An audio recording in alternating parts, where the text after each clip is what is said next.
Greetings. On January 28th, we celebrate the fourth Sunday of Ordinary Time. This year we are reading from the Gospel of Mark, and so Mark's Gospel is the leader for us as we continue in discipleship. And one of the things we find in the Gospel of Mark is that Jesus moves immediately. If you read the Gospel, and it will take you about 15 minutes to read the whole Gospel, so maybe do that this week sometime. Open up your Bible to the Gospel of Mark and just listen to the words. But pay attention to Jesus and his action. He moves immediately. There's decisiveness. There's nothing passive. G.K. Chesterton said that Jesus moves like a lightning bolt through his public ministry. So with that in mind today, we see that Jesus comes into the synagogue and he teaches. So the reason why Jesus came, first of all, is to teach. And he teaches us with authority.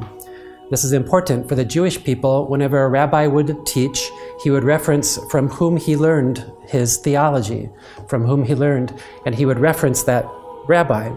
Well, Jesus is one who comes and he says, I have the authority in myself.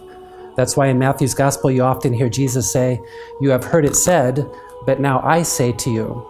So this could be very difficult for the Jewish people to hear because Jesus claims to be God, and that's precisely the meaning for it.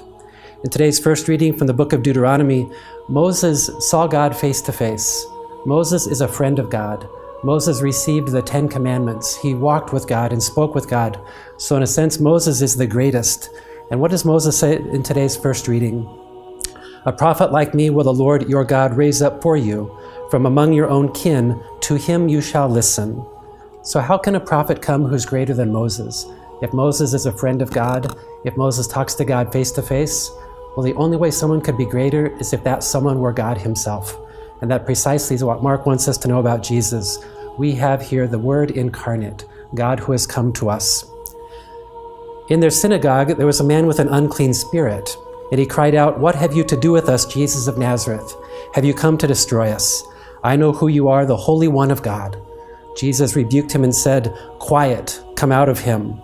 The unclean spirit convulsed him, and with a loud cry came out of him. To be diabolic literally means to separate or to scatter or cast apart. So any diabolic energy comes to scatter and move aside. We find that Jesus comes with his word, with authority to bring back together.